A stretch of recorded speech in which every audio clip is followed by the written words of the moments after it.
quando o Daniel... agora a gente entrou ao vivo, então. Que coisa boa, a gente sempre entra ao vivo uns minutinhos antes para deixar o pessoal ir chegando, né, gente? E aí, quando chegar às 7 horas, nós vamos começar com as apresentações. Vamos ver aqui, eu vou ver se eu já tenho o link aqui, eu já encaminho até também para os doutores o link da nossa live aqui. Ainda não entrou no nosso grupo aqui. Daniel, assim que tiver o link para passar, eu já passo para os doutores. Aí o pessoal já pode ir entrando. Como é que está o tempo no Rio de Janeiro hoje, doutora? Hoje está chuvoso. Chuvoso? Tivemos um final de semana de sol, né, até o início do domingo, assim, e aí de domingo, no meio de domingo para cá, começou a ficar chuvoso. Ah, então tá, mas olha, aqui tá fazendo uma seca, bem que essa chuva podia vir para cá, viu? Tá destruindo a nossa lavoura aqui, a seca. Ó, já consegui aqui vou passar então o link, então isso significa que já está entrando nos grupos e que o pessoal vai começar a entrar. Onde estamos aqui? Entrevista de hoje. Pronto, passei o link para vocês terem o link também, se quiserem compartilhar com alguém. O link já está para vocês. Opa, Angélica. Oi, Angélica. Angélica chegou. Tá dando oi aí. Boa noite para todo mundo. João Pessoa, na Paraíba. Isso é tão bonito, sempre digo, viu, doutor e doutora? É tão legal isso. Boa noite, Kátia. A gente atingir gente de cada cantinho do país, né? Porque a gente que está aqui, eu e a doutora Jane no sul, eu sempre digo quase caindo do Brasil no colo da Argentina, né, doutora Jane? Rio de Janeiro, do doutor. Bem na pontinha, né? Daísa Almeida, de Minas Gerais, boa noite. Ana Lúcia Rocha, Campos dos Goitacazes. Bom, gente, 19 horas, vamos entrar, a gente gosta de ser pontual e vamos ser pontual. Vou começar com as nossas apresentações, vou começar pela doutora Jane Berwanger, que já é uma conhecida dos fibromiálgicos, porque já palestrou para a gente na audiência pública. Aliás, uma palestra muito esclarecedora que nos ajudou bastante. Boa noite, doutora, que é professora de Direito Previdenciário, além de advogada especialista em Direito Previdenciário. Com a palavra, doutora Jane. Pode se apresentar. Boa noite, Karen. Boa noite, doutor Fábio. É uma alegria estar aqui. Desde que eu conheci a Karen, logo achei muito importante a causa e fiquei sabendo que havia uma associação nacional e acho que é uma área muito importante e que é um desafio. É um desafio poder trabalhar, advogar para pessoas que têm essa doença e trabalhar em cima disso. Então, logo me chamou a atenção, aceitei o desafio e estou aqui de novo para tentar colaborar naquilo que for possível. Ah, muito bem. Que coisa boa. Muito obrigada, doutora. E hoje nós temos aqui, primeira vez, estou conhecendo hoje, junto com vocês, o doutor Fábio Souza, que é juiz federal do Rio de Janeiro, professor de Direito Previdenciário da UFRJ e do ICDS. Isso, doutor? Boa noite. Exato. Boa noite, Karen. Boa noite, doutora Jane Berwanger. É um prazer participar dessa live, dessa conversa, sobre um tema tão relevante e tão importante. A gente percebe que quando a gente lida com a tutela previdenciária das pessoas, a gente está lidando com talvez o patrimônio mais importante, que seja a dignidade das pessoas, não é? Então, garantir uma tutela previdenciária adequada, capaz de realmente proteger as pessoas com fibromialgia, é garantir dignidade. Então, é muito importante, eu parabenizo a Anfibro por essa iniciativa. Muito obrigada, doutor. E o senhor sabe que realmente essa é a nossa luta. A gente luta pelo reconhecimento da fibromialgia em busca de dignidade, porque essa tem sido bem afetada realmente. E é muito, assim, eu não tenho palavras para agradecer, eu sei que o seu tempo deve ser bem curto, como juiz federal e professor, mas a importância do senhor poder estar aqui hoje, dando o seu olhar, né, o seu olhar jurídico para a nossa causa. porque nós temos uma peculiaridade que até eu sei que a doutora Jane, ela está bem habituada por já nos acompanhar há mais tempo. Mas o senhor, eu gostaria de lhe dizer assim, que o que mais nos atrapalha na nossa síndrome é a invisibilidade. Eu estava assistindo uma das suas aulas, o módulo sobre a prova pericial da incapacidade parcial, incapacidade total, e eu, então, achei que era bem interessante a gente poder conversar sobre isso, porque o fibromialgico não consegue fazer essa prova. Porque a incapacidade dele, ela não tem nenhum marcador biológico, um exame que a gente possa levar na perícia para que o perito possa avaliar quanto os nossos sintomas impactam na nossa vida laboral. Então, eu pergunto para o senhor, quais seriam as alternativas para quem hoje está ou indo numa perícia no INSS ou judicializando a sua perícia, por favor?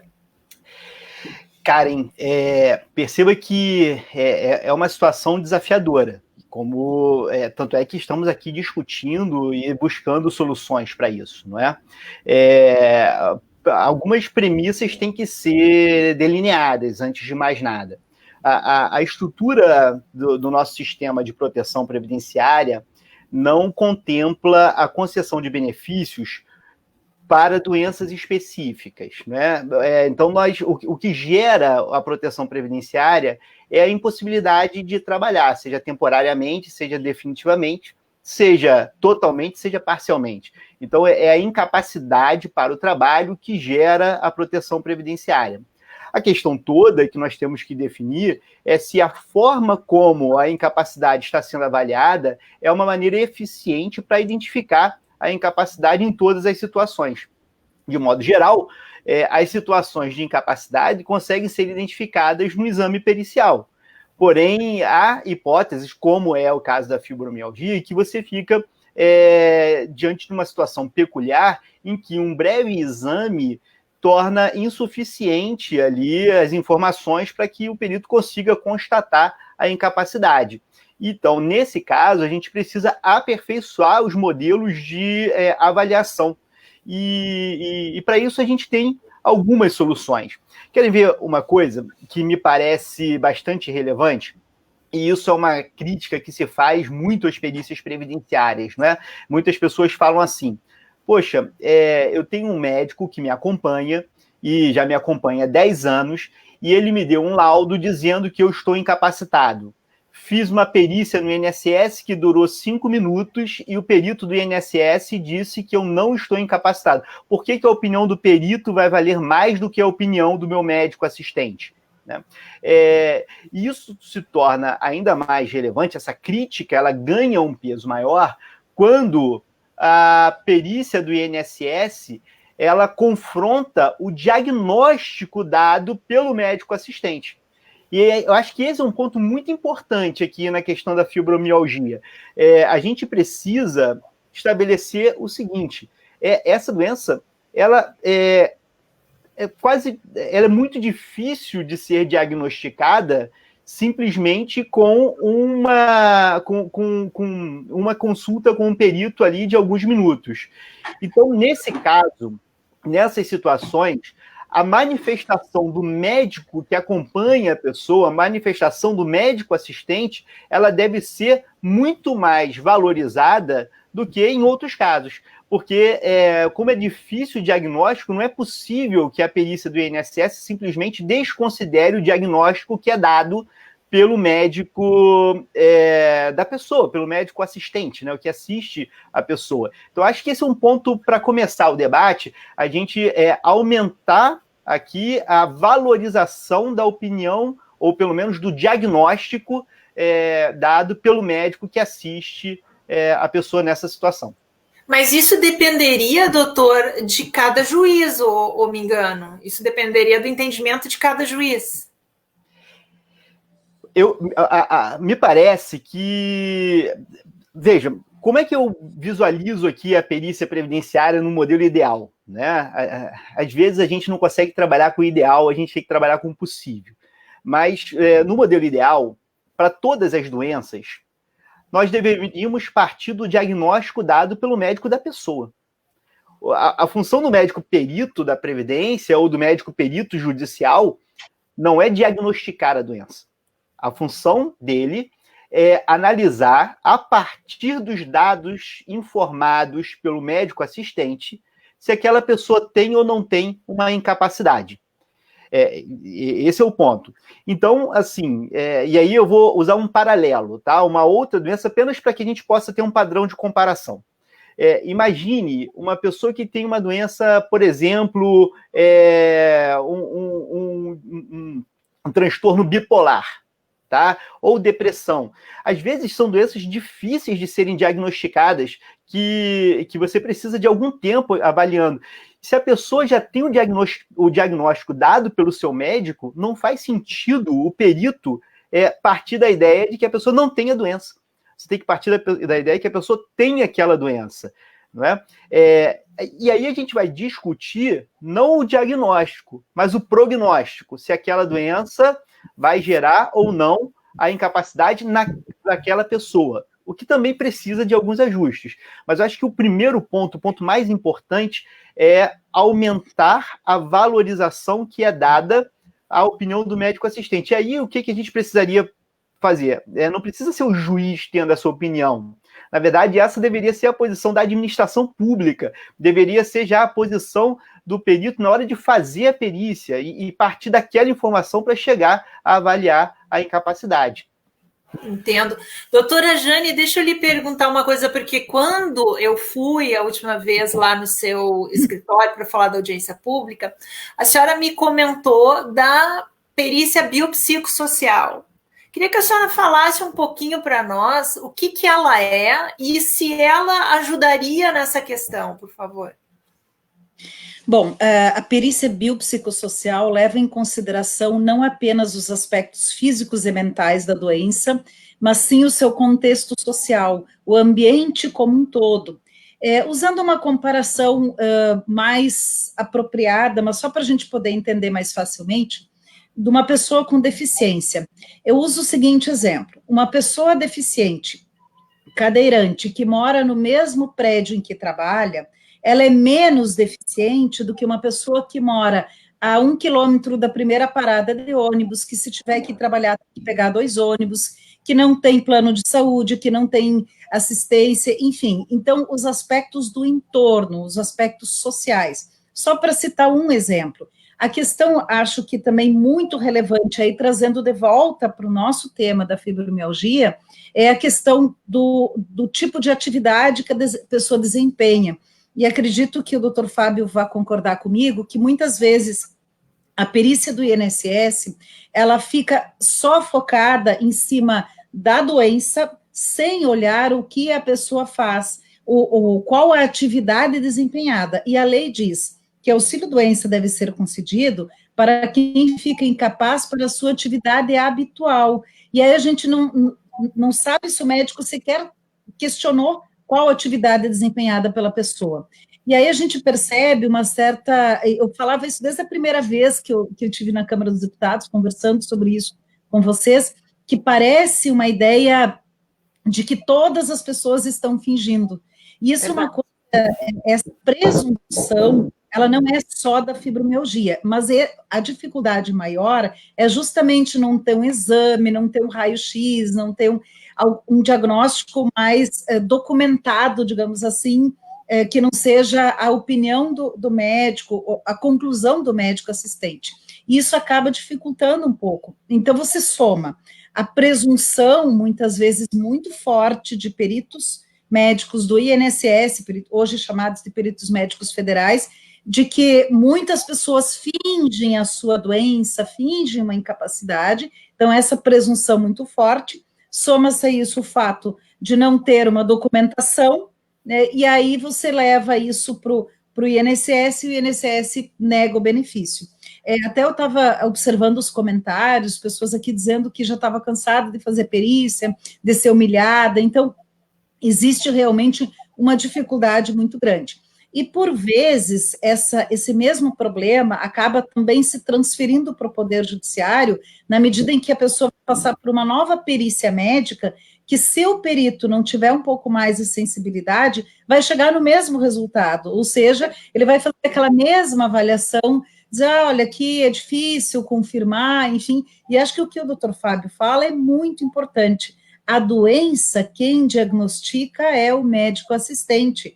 O que o médico perito precisa fazer lá no INSS e no judiciário é verificar, cotejar, analisar isso com a atividade que a pessoa desempenha. Mas ele precisa fazer pelo menos uma pergunta: o que você faz? Qual é o teu trabalho no dia a dia? Quando, no máximo, que a gente percebe, eles perguntarem qual a profissão. Só que uma profissão, operário, por exemplo, a profissão de operário não diz nada. Mesmo a profissão de agricultor também não diz muita coisa, se o perito não perguntar. Bom, mas vamos lá, quais são as atividades do teu dia a dia? Então, essa é uma deficiência que a gente percebe nos laudos. Quando eu pego um laudo de um cliente do escritório e vejo assim, poxa, mas aqui o médico sequer perguntou o que a pessoa faz, qual é o esforço que ela faz. E aí isso vai chegando, vai levando a conclusões equivocadas e com todo o preconceito que tem a doença, né, com todo o preconceito, até usei uma expressão lá na Câmara, que muitas vezes se considera mimimi, né, se consideram, a pessoa está ali, ou uma depressão, enfim, e em vários casos, que até eu mostrei lá, de decisões judiciais, acaba somando fibromialgia com depressão, com mais alguma coisa, para ser reconhecido. Parece que há um carimbo muito forte sobre a doença, como se ela fosse algo criado pela pessoa, do imaginário da pessoa, quase isso. Então, não se dá o valor para a doença em si. Bom, respondendo um pouco mais a fundo, então, a questão da perícia biopsicossocial, é levar em conta o contexto, o entorno, por exemplo, a idade da pessoa, as condições de instrução, o suporte familiar, uma série de aspectos que fazem com que a doença tenha um impacto maior na vida da pessoa ou um impacto menor na vida da pessoa. Então, isso é a perícia biopsicossocial, né? Então, que é considerar todo o contexto para poder avaliar o grau de incapacidade. E qual é a diferença que o pessoal está falando ali da CIF, né? Eu já ia entrar nesse assunto. Qual a diferença entre CIF e a perícia biopsicossocial? A CIF é Classificação Internacional de Funcionalidade. Ela cria parâmetros para analisar isso, para analisar essas condições, pontuação, condições externas, enfim. É muito semelhante, só que a CIF é mais objetivada, assim, mais pontuação, e ela foi traduzida no Brasil para análise da pessoa com deficiência, que é uma lei própria, a Lei Complementar 142, justamente para chegar a uma conclusão através de vários aspectos que vão se somando, pontuando, se a pessoa é mais ou menos deficiente, ou até se ela não tem nenhuma deficiência. Então, a CIF e o Índice de Funcionalidade Brasileiro, eles são pontuados, é a perícia biopsicossocial transformada em pontuação, traduzida numa forma de controle disso. A perícia biopsicossocial poderia dizer que é algo mais amplo, que ela poderia ter vários critérios, né, pontuar mais isso, pontuar mais aquilo, levar em consideração aspectos mais ou menos objetivos, mais ou menos psíquicos. Então, essa seria basicamente a diferença. E como, agora eu vou perguntar para o juiz, doutor, como que a gente poderia fazer para fazer valer, no momento que a gente judicializa, né, que a gente tem negado no INSS, como que a gente faria para poder usar esse tipo de perícia? Veja que assim, eu costumo, Jane, diferenciar a CIF da CID, dizendo que a CID é aquela irmã mal-humorada, e a CIF é a irmã bem-humorada, né?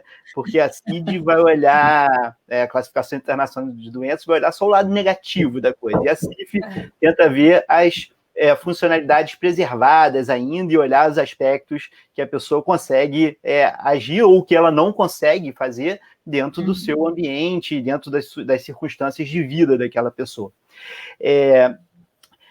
Karen, veja só, a jurisprudência hoje, ela já é repleta de exemplos de análises de elementos extraclínicos na definição da incapacidade. Tá? Eu vou dar um exemplo. A Turma Nacional de Uniformização, eu atualmente integro a TNU, né, que é um órgão responsável por uniformizar a jurisprudência dos juizados especiais federais, onde a maior parte dos casos de benefícios por incapacidade acabam sendo julgados. Então, nós temos lá na TNU a súmula 47, que diz o seguinte, olha só, o juiz, uma vez constatada ali a incapacidade, o juiz deve avaliar as condições pessoais e sociais a fim de definir se aquela incapacidade é uma incapacidade total ou é uma incapacidade parcial. Então, veja que importante isso. Hoje, nós já temos posicionamento jurisprudencial indicando que nós não podemos levar em conta apenas os aspectos clínicos. Devem ser levados em conta também os aspectos sociais e pessoais. Como a doutora Jane estava colocando há pouco, é necessário verificar, por exemplo, onde essa pessoa vive, qual é o seu grau de escolaridade, qual é a idade, a chance de ela exercer uma outra atividade e, principalmente, qual é a profissão daquela pessoa e, mais do que profissão, qual é a atividade que a pessoa exerce. É realmente, assim, às vezes, angustiante julgar um caso de benefício por incapacidade quando o INSS não questionou isso e, muitas vezes, nem a parte, nas suas petições, diz qual é a atividade dela. Então, descrever como é a sua atividade, o que ela faz e como os sintomas daquela doença impactam no exercício dessa atividade é fundamental. Então, o primeiro cuidado que se tem, me parece, é documentar muito bem qual é a atividade da pessoa e todo o restante dessas circunstâncias que vão impactar nessa avaliação. Você quer ver uma coisa? Vamos supor que alguém trabalhe ou more em um lugar que exige que essa pessoa faça um esforço muito grande para poder se deslocar. Por exemplo, numa comunidade aqui no Rio de Janeiro, numa favela no Rio de Janeiro, em que a pessoa tem que descer uma escadaria muito grande ali. Muitas vezes, essa situação coloca o indivíduo em uma condição que é impossível dele trabalhar, porque esse deslocamento, em razão das dores e das dificuldades, faz com que ele não consiga ali, para que ele faça isso, ele precisa de um esforço sobre-humano, né? Então, esse tipo de situação tem que ser levado em consideração. Para isso, é necessário que se tente afirmar desde o momento da perícia administrativa no INSS. Eu sei que muitas vezes é difícil, eu sei que muitas vezes não vai constar, mas tem que ser alegado desde aquele momento. Se for necessário judicializar, isso já tem que constar na petição inicial e tem que ser levado para o perito judicial também todas essas informações, né? As dificuldades que ele tem, por exemplo, naquela comunidade em que ele trabalha, de conseguir um ofício compatível com as suas habilidades e compatível com a sua condição de saúde. Então, às vezes você vai ter duas pessoas com o mesmo diagnóstico, apresentando até os mesmos sintomas, mas uma com possibilidade de trabalhar, porque tem mais acesso à educação, tem mais acesso a oportunidades de trabalho compatíveis com o seu diagnóstico, enquanto outras pessoas, em razão dessas circunstâncias sociais e até psicológicas, não conseguem exercer a sua atividade. Então, respondendo ao que você me perguntou, como fazer valer, a primeira coisa é expor esses fatos, né? Tem que colocar, tem que registrar isso em todos os momentos possíveis, tem que estar sempre levar para o INSS, se não registrar, vai para o judiciário e sempre colocar essa questão para que isso possa ser levado em consideração. A jurisprudência é favorável a esse tipo de situação. E até queria fazer uma pergunta também para a doutora Jane, porque o senhor está de um lado e a doutora Jane defendendo os pacientes, o senhor julgando os pacientes. Não, eu não estou de lado nenhum, eu estou no meio, né? Não, exato. Me desculpa. Não, eu quis dizer que são papéis, né? São papéis diferentes. A doutora Jane é aquela que... Mas eu queria perguntar o seguinte, doutora Jane, os quesitos eu acho que também são importantes, a elaboração dos quesitos para o perito, poderia se incluir essas perguntas, não? Eu acho que sim, isso que o doutor Fábio falava, e quando ele diz que ele está no meio, é que assim, eu advogo contra o INSS, quem está no meio é o juiz que vai julgar, né? Então, as duas partes apresentam os argumentos, e, na verdade, nessa matéria, a gente brinca, doutor Fábio, que diz que a gente não advoga para o juiz, a gente advoga para o perito, né? Porque é muito importante, realmente, a gente trazer o máximo de informação e tudo. Mesmo assim, é um grande desafio, porque se trabalha aí com um certo preconceito com a doença, com os segurados de um modo geral, e mais ainda com a doença. Acho que dá para traduzir bem desse jeito, com os segurados de um modo geral, mais ainda com essa doença. Mas eu acho também, e trazendo aqui uma esperança para vocês, eu acho que esse trabalho que vocês estão fazendo na Câmara dos Deputados, no Senado, discutindo isso, não só por eventuais mudanças legislativas, mas por trazer a discussão para a sociedade. Isso é o mais importante. Mais ou menos assim, ó, nós existimos, nós estamos aqui, nós somos tantas pessoas, nós temos tais dificuldades. Eu acho que vai criando uma certa empatia, uma credibilidade, uma visão diferente. Deputados, pessoas, enfim, da comunidade que começam a... eu, por exemplo, nunca tive nenhum preconceito, absolutamente, mas pude conhecer mais a doença e as dificuldades de vocês a partir do momento que eu passei a interagir, participar desses eventos. Acredito que o doutor Fábio também, a partir daqui, começa também a conhecer um pouco mais, enfim, ver as dificuldades que as pessoas... E aí vai se propagando aí uma nova visão. Isso talvez, para quem está precisando do benefício hoje, talvez seja muito distante, né? Não, mas eu preciso do benefício agora. Então, o que cada um faz agora para resolver o problema? E aí vem o que o doutor falava, levar o máximo de informações, acho que esse é o nosso papel, nosso como advogado, inclusive, de levar o máximo de informações, documentar aquilo que for possível. Por exemplo, isso é uma coisa que a gente já aprendeu nas doenças psiquiátricas. Uma coisa é eu levar um atestado dizendo assim, o segurado está incapaz para o trabalho. Outra coisa é eu levar um laudo em que o médico diz, eu estou... essa pessoa está em tratamento comigo desde tal data, aconteceu isso, fez isso, eu atendo uma vez a cada tanto tempo, já fiz isso, já fiz aquilo, uma coisa mais completa, que vai também facilitando uma identificação do médico e do juiz. E o juiz pode, sim, julgar contra o perito judicial, e nós temos muitos exemplos em que isso ocorre. Claro que não é a maioria, mas nós temos exemplos em que isso ocorre, em que o juiz diz assim, não, mas espera aí, eu tenho aqui um laudo de uma pessoa que trata esse paciente segurado há 5 anos, ou há 3 anos, e é muito completo o laudo, traz um detalhamento, traz essas dificuldades, por exemplo, externas,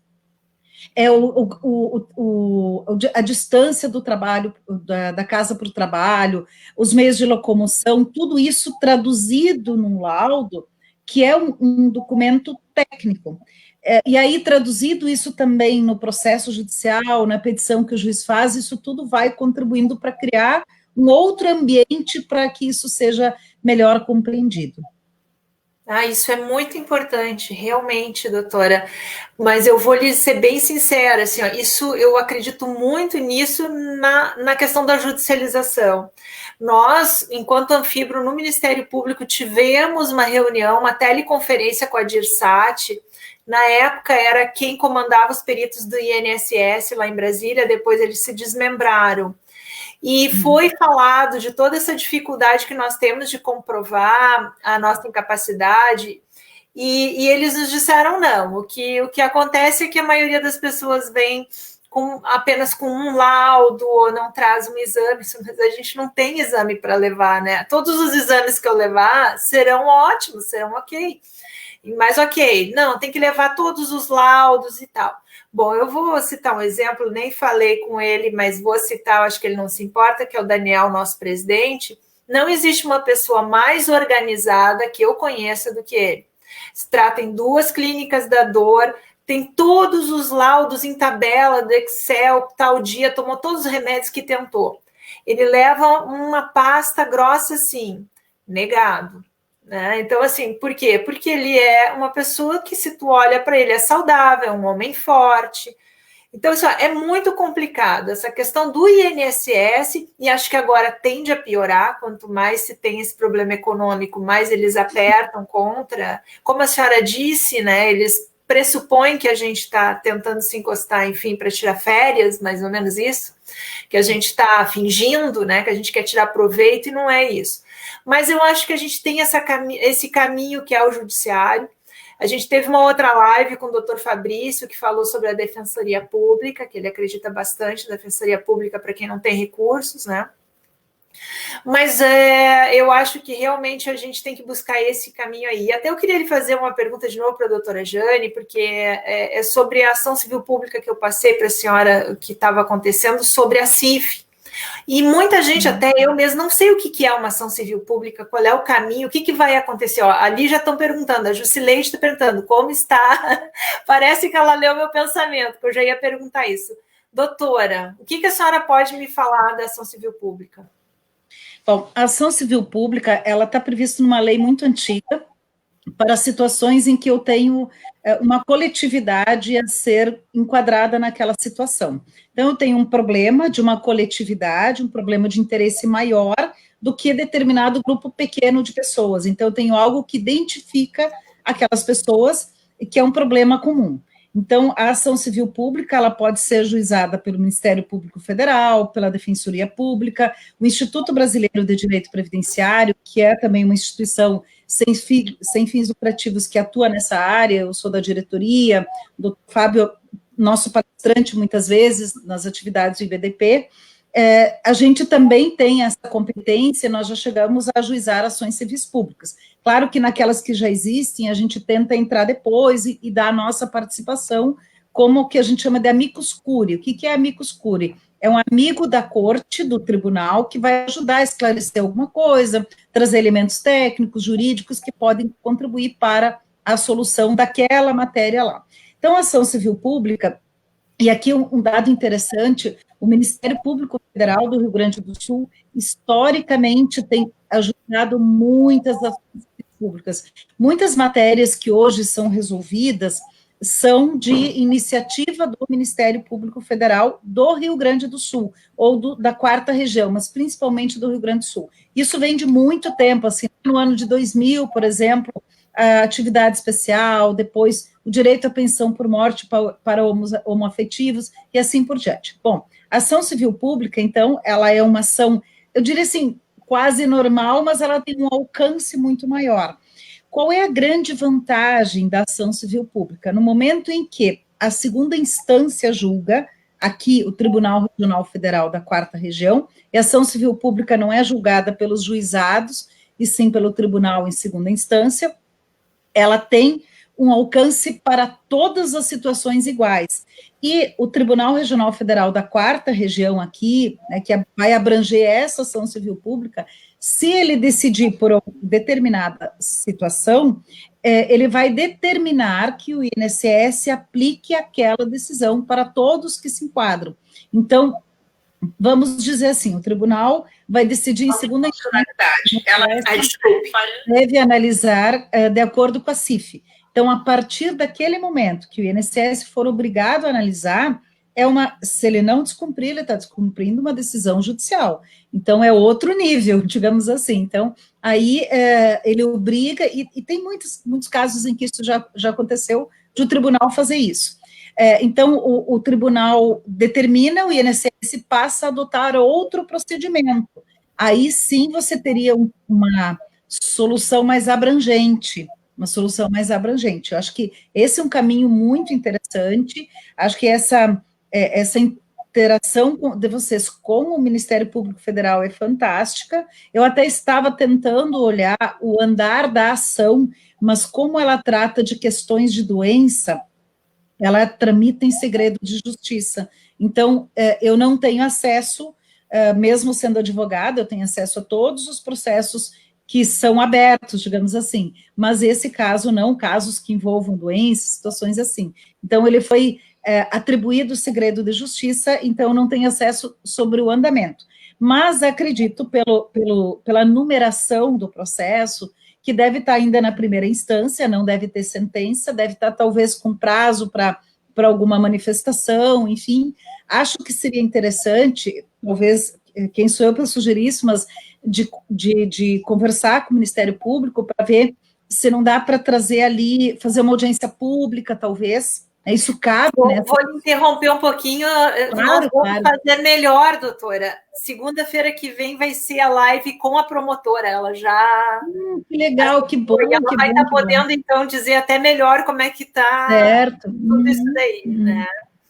Eu posso lhe interromper um pouquinho, que tem mais uma pergunta que também nos mandaram antes. Queria saber o seguinte, o que nós, para o juiz, para o doutor Fábio, que nós, como associação, representando os fibromialgicos, podemos fazer num processo, agora, essa questão, amigos curi, mais ou menos nessa linha, assim, a gente pode entrar, acompanhar um processo, tentar ajudar mais diretamente? Pode, e me parece que uma manifestação, uma coisa que poderia ser feita, assim, e falando como juiz, contribuiria muito, por exemplo, para que eu pudesse analisar um caso como esse, nos casos individuais mesmo, ter uma manifestação, né, explicando a doença com mais detalhes. Eu acho que isso é uma medida muito eficiente. Se puder haver, assim, quanto mais informação e transparência, melhor para qualquer procedimento democrático e também para o processo judicial que faz parte da democracia. E aí me parece que se a Anfibro pudesse produzir esse material de modo a distribuí-lo e sempre que uma questão como essa fosse judicializada, mesmo nas demandas individuais, tivesse essa participação com a manifestação ali já produzida pela Anfibro explicando a doença, me parece muito eficiente. Porque talvez o desconhecimento seja a maior causa, né? Não é porque as pessoas não queiram conceder ou porque acham que não deve conceder, mas talvez a base, aliás, a base de todo preconceito e de todo tratamento assim é o desconhecimento, e me parece que a gente poderia evoluir muito se tivesse mais informações constantes, assim.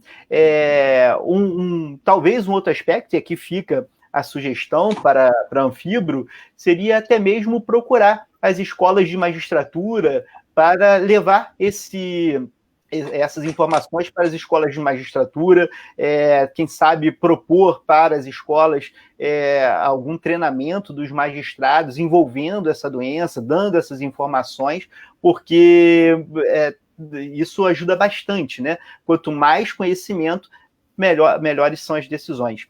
E rapidamente, falando sobre ações civis públicas, sem falar do caso concreto, porque eu não conheço o processo e também nem poderia me manifestar sobre um processo específico, mas realmente, assim, são dois remédios que precisam ser ministrados de maneira equilibrada, mas que um não exclui o outro.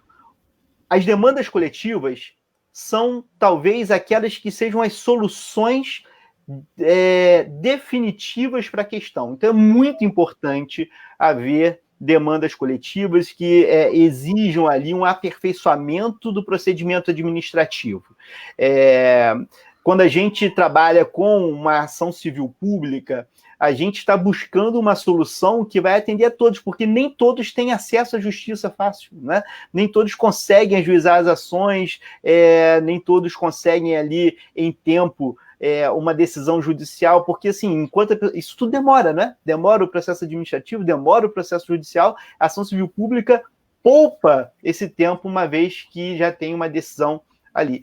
Só que em paralelo a isso, enquanto não se tem uma decisão nessa ação coletiva, você precisa desse esforço individual de cada um buscando concretizar o seu direito.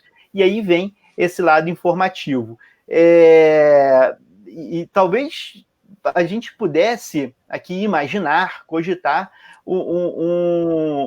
por exemplo, o apoio da Anfibro na formação de quesitos que pudessem ser divulgados para a OAB ou até para o judiciário mesmo, né? O CNJ, o Conselho Nacional de Justiça, juntamente com outras instituições, a própria AGU e o próprio INSS, eles fizeram uma quesitação padrão para os processos previdenciários. Talvez fosse o caso, inclusive, de se propor ao CNJ que, para os casos de fibromialgia, houvesse quesitos ali específicos para esse caso, para essa doença, chamando a atenção. Isso funciona, né?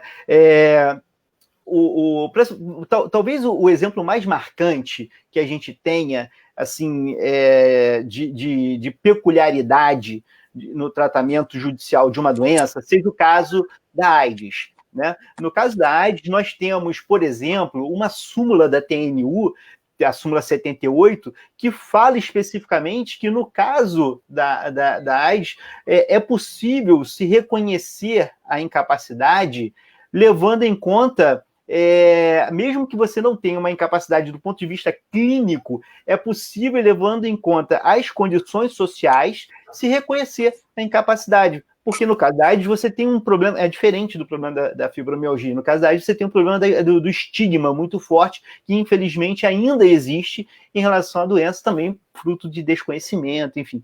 E então você tem ali essa solução. Veja que é possível, então, você construir esses entendimentos jurisprudenciais específicos para aquela doença que tem uma peculiaridade. Então, me parece que a Anfibro pode fazer muito, trazendo informações, né, atuando nesses processos, levando informações aí de uma maneira indireta, né, municiando os advogados com informações, pode ter contato com a OAB, buscando esclarecer via escolas de magistratura e, quem sabe, até mesmo via contato com o CNJ para propor uma quesitação específica para a fibromialgia. Doutora, aqui a Cel Nascimento está perguntando da questão dos estatutários, mas eu acho que quando entra na questão jurídica não muda muito, né? Só muda o réu, no caso o INSS ou a previdência, enfim, do município, do estado, como funciona? Tem duas hipóteses, tá? Tem os estatutários que basta o servidor público apresentar um atestado e ele entra em licença médica, e tem alguns estatutários, vai depender muito do município, do estado ao qual ele está vinculado, que são legislações municipais e estaduais, ele precisa passar por uma perícia médica. Até eu diria assim, uns 10 anos atrás, talvez, dificilmente se fazia uma perícia médica de servidor público, ele apresentava o atestado, entrava em licença saúde, mas hoje já a maioria está indo por esse caminho de necessitar de uma perícia médica.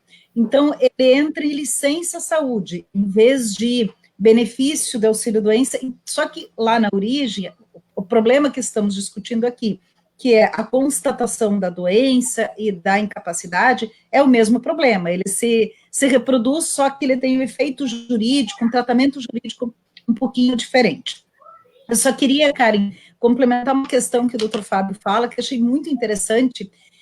Há um tempo atrás, a Federação Nacional dos Frentistas fez um laudo técnico para fins de aposentadoria especial, demonstrando como é o trabalho de um frentista.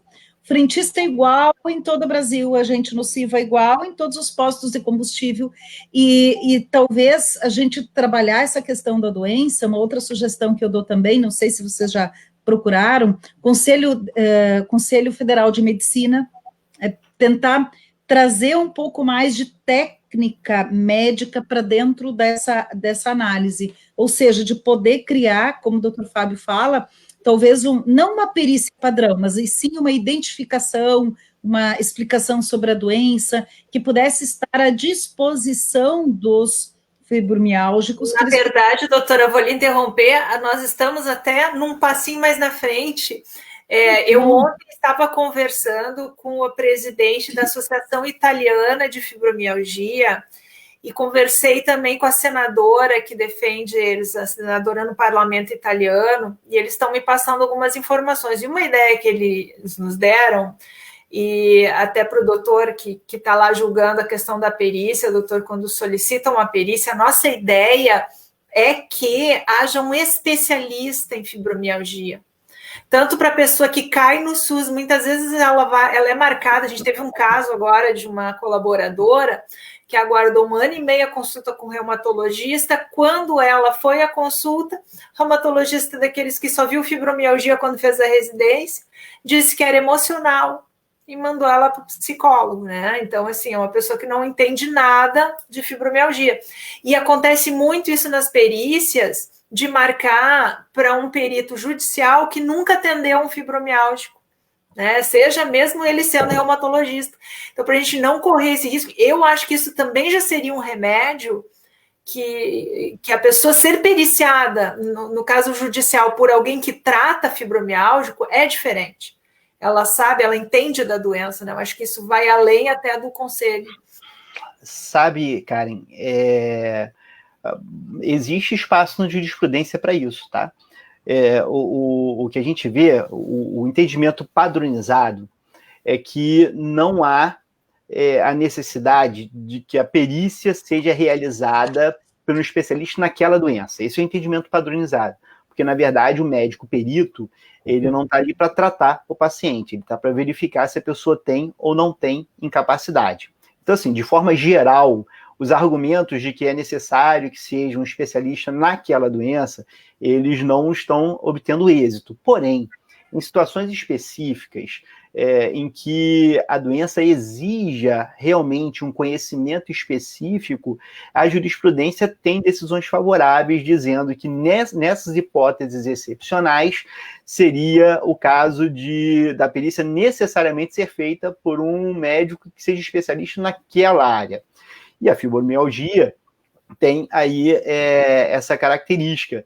Então, me parece que uma excelente proposta e que deve ser argumentada, esse é um dado também, não depois do resultado da perícia, não é? Porque, assim, se você vai impugnar a perícia que já foi feita dizendo isso é muito ruim, porque, na verdade, parece que você está chorando o leite já derramado. Mas, uma vez nomeado o perito, e se deve, então, imediatamente se esclarecer que, nesse caso, é necessário um perito que conheça e que tenha experiência com essa doença. Excelente colocação, tá? Já estou aqui pensando e refletindo sobre ela de maneira bastante positiva. Ah, mas que coisa boa ouvir isso, doutor. E eu acho que esse é um papel também da associação nesse documento que vocês sugeriram. Eu achei ótima essa sugestão, a gente elaborar um documento que possa oferecer aos fibromialgicos para quem for necessário, tanto com quesitos principais, como com essa sugestão explicando até. Vou pedir, doutora, eu lhe exploro, doutora, depois vou conversar com a senhora em particular para a gente fazer um documento bem montadinho para as pessoas poderem ter acesso a isso, o que justifica, né, justificando por que essa perícia tem que ser feita por alguém que trate fibromialgico, porque realmente já vimos vários casos, viu, doutor, e muitas vezes essas perícias mal feitas, tanto no INSS quanto no judiciário, elas acabam sendo humilhantes para quem não tem sinal de doença, porque sempre leva a crer que a gente está fingindo, né? Que a gente, na verdade, está querendo um benefício que não nos é devido, enquanto que é justamente o contrário. Uma outra questão também que o pessoal reclama bastante é um tratamento do fibromialgico que não é uma perna quebrada, uma coluna que fez cirurgia e vai se curar, se sabe o prognóstico. Ah, não, afasta por 30 dias, depois já volta.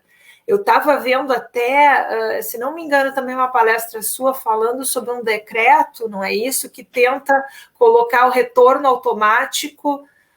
Depois que a pessoa se afasta, ela depois de 120 dias voltaria automática. É isso, não é, doutora? Não teria isso? Isso começou como uma medida já de muitos anos atrás, uma medida para se racionalizar as perícias, né? E isso era conhecido como alta programada, em que a pessoa tem uma previsão de quando o benefício vai acabar, porque a incapacidade vai cessar naquele momento.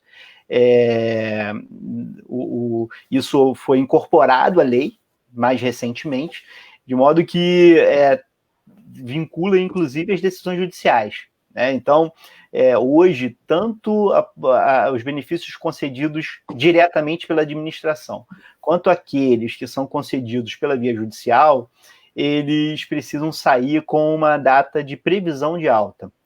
E tem inúmeros problemas relacionados a isso, mas quando não é possível se definir uma data de previsão de alta, a lei diz que vai ser cessada em 120 dias, tá? Por isso é importante também ficar atento, porque às vezes, olha só que situação, e isso acontece com várias doenças, com várias hipóteses. Às vezes o médico perito diz que não é possível estabelecer uma data de previsão, não porque seja algo que vai acabar muito cedo e porque ele não sabe, mas é porque é algo que é tão longo, de tão longa duração, que ele não sabe agora dizer por quanto tempo a pessoa vai ficar incapacitada. Então, aí você, quando ele diz isso, você acaba desprotegendo, porque você estabelece uma data de cessação muito curta, em 120 dias. Então, mesmo quando não for possível a pessoa, o perito definir a data da alta, vale a pena colocar um quesito para perguntando assim, por pelo menos quanto tempo? Mesmo que não dê para definir quando ele vai ficar bom, né, ou recuperar a capacidade de trabalhar, pode se perguntar, existe uma previsão dentro da qual com certeza ele não consegue voltar a trabalhar? Porque aí você garante ali a manutenção do benefício por um tempo maior do que os 120 dias, que é o padrão legal. Ok, doutor. Doutora Jane, a doutora Jane daqui a pouquinho vai ter uma outra live, né, doutora? Vai estar às 8 horas em outra entrevista, ela vai ficar mais uns 5 minutinhos conosco, então vou aproveitar para lhe passar a palavra para alguma consideração final. Eu acho que isso que o doutor Fábio estava falando, eu partilho dessa ideia de buscar mais informações, de tentar trabalhar mais isso. Vamos comparar isso ao coronavírus. Quando surgiu, ninguém tinha informação alguma. E aí, de repente, hoje já tem pesquisas, tem uma série de informações, enfim, as pessoas vão se familiarizando com o problema.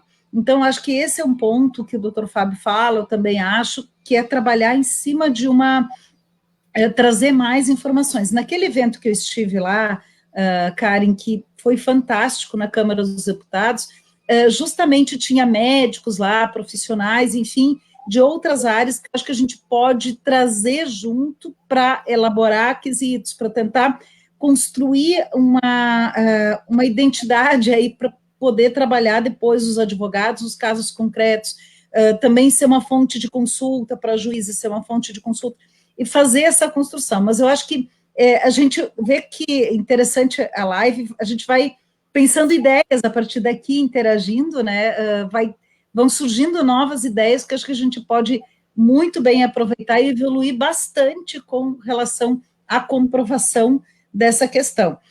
Até mesmo perícias especializadas, enfim, é claro que talvez num primeiro momento não tenha muitos médicos que possam fazer isso, que tenham essa especialidade, mas com o tempo vai se construindo também talvez um olhar um pouco mais sensível dos demais médicos sobre essa questão. Acho que esse é o ponto essencial, o ponto-chave, e aí isso vai se fazer de diversas maneiras, através da CIF, se conseguir evoluir, através de estudos, de disponibilização, de disseminação de informações. Eu acho que muito desse problema que a gente vê, assim, desse preconceito, dessa visão restritiva com relação às pessoas que têm essa doença, é desinformação, é não ter informação sobre a doença, as consequências e assim por diante. Eu acho que essa é a construção que dá para fazer e evoluir bastante.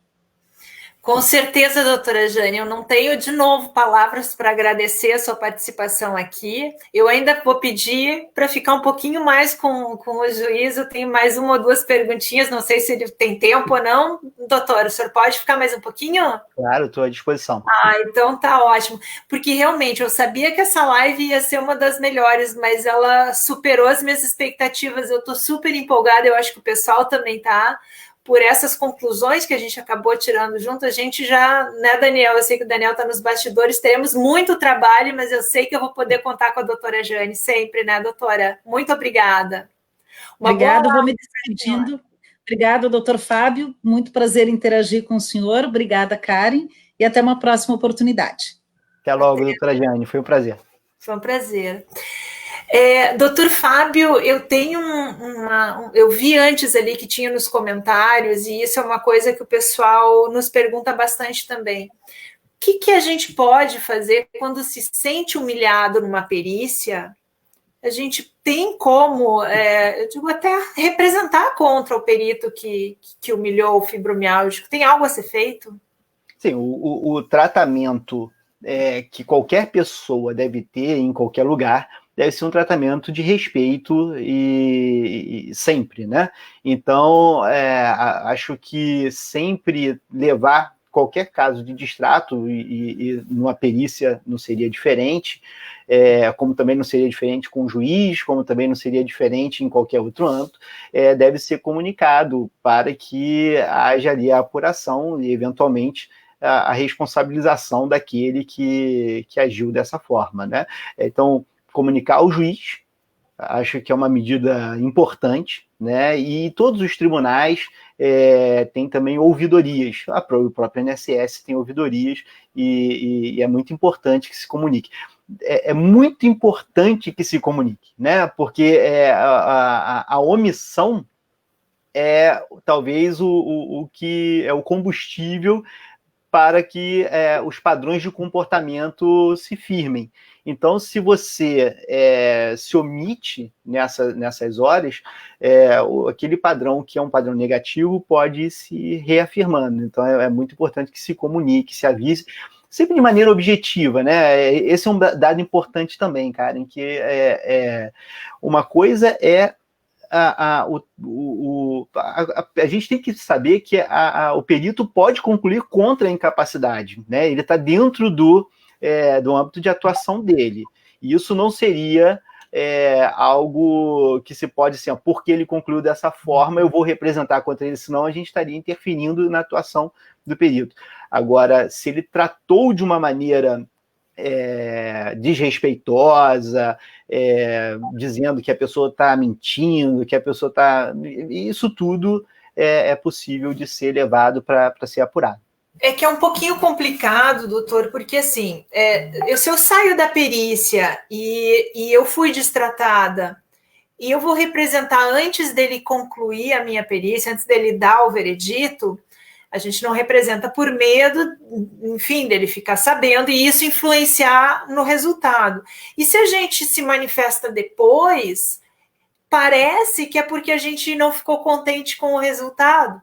Então, o que muitos pedem é da possibilidade se as perícias poderiam ser gravadas, se poderiam ser filmadas. Elas podem?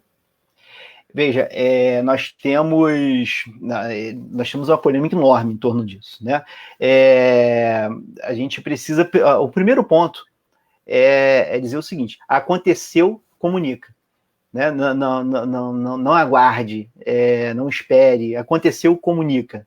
Né? Tem que ser imediato. Dificilmente, inclusive, vai dar tempo daquilo influenciar no resultado da perícia, porque possivelmente essa apuração vai, ainda que demore, ainda que seja muito breve, ainda assim o resultado da perícia vai vir antes. Então, dificilmente isso vai impactar o resultado da perícia. Aconteceu, comunique imediatamente. Né? Esse é o primeiro ponto. Sobre a possibilidade de gravação, existe uma polêmica enorme e que isso é um tema muito debatido, não é um tema fácil, envolve uma série de questões, inclusive sobre ética médica, e que a gente precisa levar em consideração. Então, esse é um dos...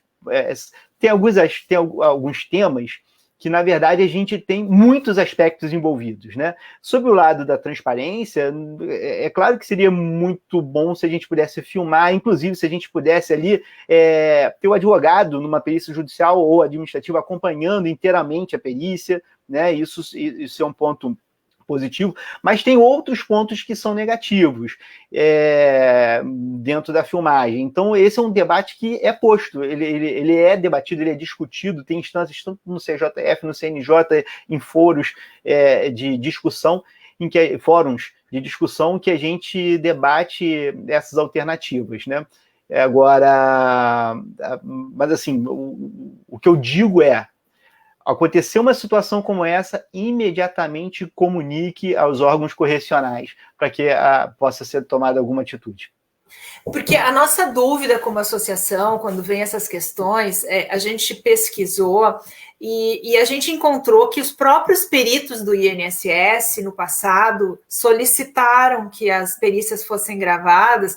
Claro, porque também tem o outro lado, tem pessoas que agridem os peritos, né? Então, no sentido de proteger os peritos, gravar as perícias. Mas como a perícia é um ato médico que pertence ao paciente, né? Porque está se tratando ali da saúde do paciente, então ela pertence ao paciente, não cabe ao perito, né, sem autorização do paciente gravar. Mas eu queria ver, então, um entendimento, né, do senhor que é juiz, se a gente está raciocinando certo, assim, porque, enfim, sendo a perícia do paciente, poderia ele, no nosso entendimento, gravar ou não faria sentido esse pensamento? Na minha opinião, é possível gravar. Tá? Mas eu já antecipo que existe uma série de controvérsias sobre mas na minha opinião é perfeitamente possível. Você tem autorização, por exemplo, para gravar uma audiência, não é? Então, assim, a audiência é gravada, o ato judicial ali, com a presença do juiz, ela é gravada, tem autorização para gravar e ela efetivamente é gravada atualmente. Então, não vejo por que o ato pericial deixar de ser gravado. Então, assim, eu sou favorável ao direito da parte gravar a audiência. Acho que isso, na verdade, está gravando, isso não é algo para inibir o médico ou para deixar o médico numa situação constrangedora, nada disso, desde que ele atue da maneira técnica adequada, não é? Então, estabelecendo. Agora, o ideal... assim, falando do ponto de vista ideal, o ideal é que essas gravações fossem gravações até já padronizadas, né, no próprio ambiente da justiça, aquilo já constasse nos autos e se pudesse restringir, por exemplo, de repente, no momento do exame. Eu sempre falo o seguinte, quando você vai numa consulta médica e você vai, às vezes, acompanhado de alguém, o consultório médico geralmente tem dois ambientes ali, né? Tem aquele em que você senta à mesa e conversa com o médico, e geralmente esse é um ambiente que você compartilha com outra pessoa, está ali sentado ali, alguém que está te acompanhando, e é feito ali aquela conversa, enfim, um bate-papo inicial, e depois o médico vai te examinar, geralmente tem um biombo ou uma outra sala em que o médico vai te examinar. Me parece que a perícia também tem essas duas etapas. Então, essa primeira, não há motivos para que haja um sigilo,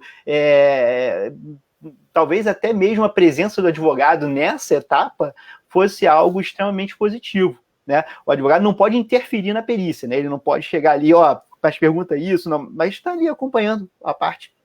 E na parte do exame, aí você teria o exame feito pelo médico, talvez aí para resguardar a privacidade, enfim. Bom, isso se o médico do INSS examinasse, né, doutor? Porque ele não examina.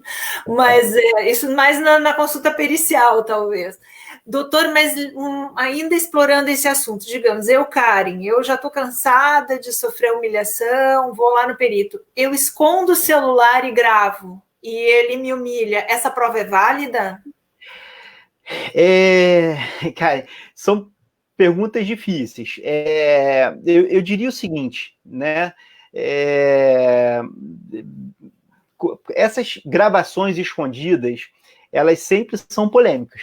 Então, eu acho que talvez a melhor solução seja, por isso que eu digo, a melhor solução seja uma padronização, né, em que você tem ali uma determinação, as perícias podem ser gravadas, e a pessoa grava sem ser escondido, grava abertamente a perícia.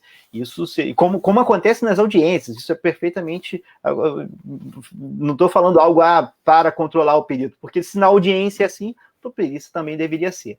Agora, é claro que uma gravação como essa, no mínimo, serve como um elemento para se abrir uma apuração administrativa de responsabilidade daquele perito. Talvez você tenha que ter outros elementos, mas pelo menos para startar aquela apuração, isso é algo válido, até porque você não está ali, nesse caso, interceptando uma conversa com uma outra pessoa, é um ato que você está participando ali, então isso seria possível. Agora, veja, eu tinha falado da questão da omissão, não é? Se você tem várias pessoas falando daquele perito, isso alerta também, né? Porque você tem várias pessoas dizendo, não só do perito, mas de um servidor, de um magistrado, se você tem várias pessoas indicando que aquilo está acontecendo para as autoridades correcionais, isso também vai auxiliando. Agora, assim, eu não gosto de generalizar, né? Porque a gente tem muitos bons peritos também, a gente tem bons profissionais em todas as áreas, e com os peritos a mesma coisa. Então você tem peritos que, independente da conclusão que chegam sobre a incapacidade, levam o seu trabalho ali muito a sério e trabalham, né, buscando realmente trazer as melhores informações para orientar o magistrado na sua decisão ou a autarquia previdenciária na sua decisão. Entendi, doutor. Realmente eu acho que é um bom caminho. Doutor, está chegando uma pergunta para mim aqui no meu privado. Eu acho que com essa aula que o senhor me deu, eu até consigo entender. Acho que o que o senhor vai dizer a respeito disso. Quando a pessoa passa por uma perícia judicial e o médico não tem o conhecimento da doença. Aquilo que eu tinha lhe falado, eu justamente pensei nessa pessoa aqui que me mandou no privado. Porque o que aconteceu com ela? Ela marcou, né, a perícia judicial e ela... Eu vou olhar quem é esse perito judicial que foi dar uma olhada. E essa pessoa não tratava, nunca tratou e era de uma área completamente diferente. Ele disse assim, não vai dar, essa perícia aí já era, né? E aí ele pergunta por que ele recorreu e não foi aceita uma nova perícia. Mas eu lembro, ele recorreu depois da perícia negada, ou seja, deveria-se então talvez ter recorrido antes da perícia. Ele disse, não, esse perito aí não, porque ele não trata fibromialgia. Estou correta, doutor? É mais eficiente você impugnar o perito antes do resultado da perícia, né? Porque senão fica parecendo que você deixou para impugnar só porque o resultado foi contrário. Então é mais eficiente impugnar antes da própria realização da perícia.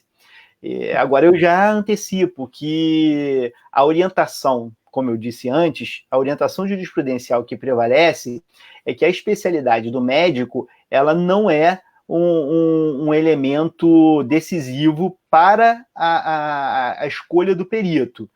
Né? Então, é muito importante que na hora que se vai fazer uma impugnação como essa, se esclareça e se explique detalhadamente as peculiaridades da fibromialgia, explicando por que nesse caso é necessário que seja um especialista.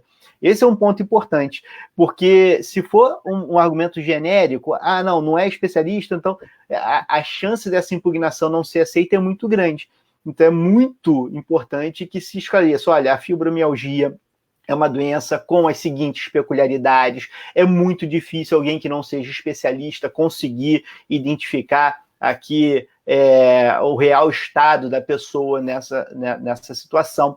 Então, isso tudo ser esclarecido com muito cuidado e muito detalhe. Esse é o tipo de processo que vale a pena você chamar a atenção, né, destacar, o advogado ir despachar com o juiz para esclarecer. Esse é um ponto importante aqui, na minha opinião. tá?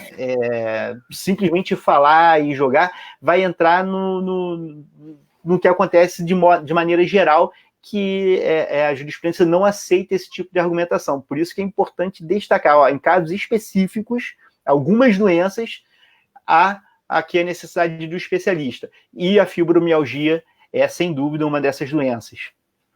Muito interessante, doutor. Talvez este tenha sido o fruto mais precioso dessa nossa conversa hoje, é entender o nosso papel como associação, o que nós temos que fazer, esses documentos, dispor para os fibromialgicos para poder anexar nos processos e poder direcionar de melhor forma essa perícia.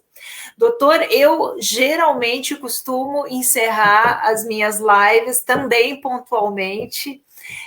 Acabamos nos passando porque estava muito interessante, sinceramente, uma das melhores lives que nós já fizemos. Que bom. Eu queria deixar mais um tempinho, se o senhor quer encerrar, dizer alguma coisa mais que o senhor acha que tem aqui dizer para nós, para os nossos fibromialgicos, por favor, fique à vontade. Só quero dizer que não desistam de levar as informações.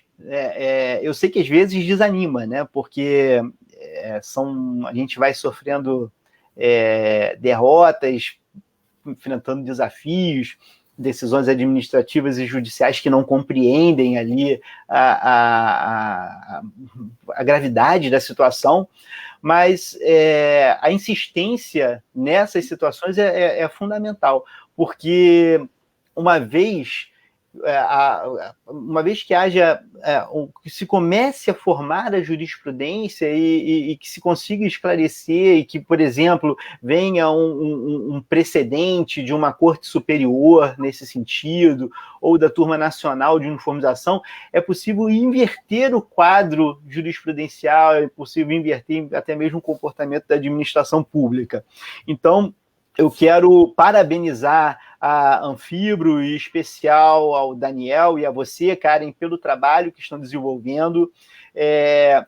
Eu aprendi muito nessa live, né? Aprendi sobre a fibromialgia e veja só, né? Numa conversa como essa, num esclarecimento, quanto isso pode impactar a forma dos profissionais de diversas áreas lidarem com essa doença. Então, esse papel é fantástico, a educação, a informação, me parece aqui o caminho para a gente resolver as questões de justiça. Acho que as grandes injustiças no nosso país estão relacionadas com a falta de acesso à informação.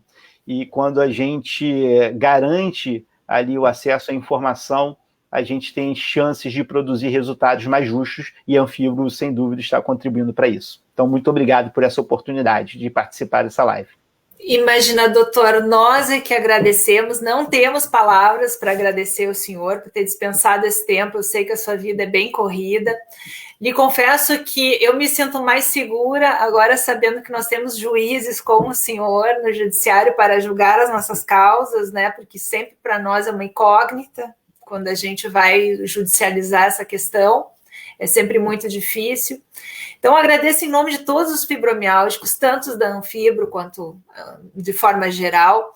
A nossa luta, ela é difícil, mas ela é recompensadora, porque a gente tem avançado bastante graças a profissionais como vocês, como a doutora Jane e a doutora Suzete Braganholo, que é a nossa procuradora que nos acompanha, uma pessoa maravilhosa também, e que estará conosco segunda-feira que vem, às 7h.